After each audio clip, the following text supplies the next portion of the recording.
Frustrated with the Vfpodbc Library DLL pop-up blocking Visual FoxPro?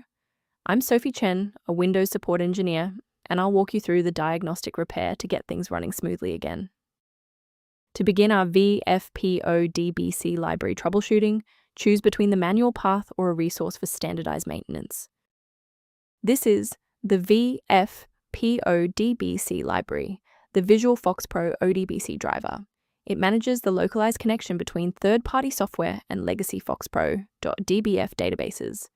It facilitates the localized parsing of SQL queries and the retrieval of record sets from legacy database manifests, essential for maintaining legacy localized accounting and inventory tools. Now that you know how the file works, let's focus on the how and fix the issue. This error points toward a deeper conflict within the Windows system binaries.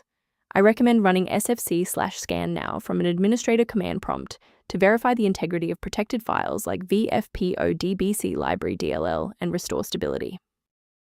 If the installer was unable to bridge the gap, we will move to phase 2 of our diagnostic to refresh the system's memory. A full system restart clears the temporary memory cache and allows Windows to attempt a fresh initialization of all required libraries, including Vfpodbc library. Before you reboot, make sure to bookmark this video or click the like button so you can easily find your way back to the next step once your PC is back up and running.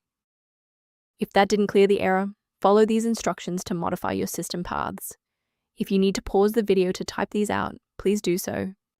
Because a standard update didn't solve the issue, you must perform a manual driver reset, and you should use the Display Driver Uninstaller, also known as the DDU utility, to clear out your current graphics configuration. Once your PC restarts, you can install a fresh driver package to ensure all GPU-related files, like your DLL file, are correctly registered. Why are we doing this? Well, graphics drivers rely on complex registry indexing, and a fresh installation following a DDU wipe forces the system to reconstruct a healthy link to the necessary libraries. Before we finish, let's go over the professional protocol for sourcing essential system libraries. Do not let a minor runtime error escalate into a total system rebuild by attempting to force install Vfpodbc Library DLL into directories where it does not natively belong. For a comprehensive approach to system health, I recommend incorporating a verified maintenance protocol into your routine. The optimization resource linked in the description provides background information on synchronizing Vfpodbc library. To support our technical team and receive updates on Vfpodbc library resolutions, please hit the like button and subscribe to the channel.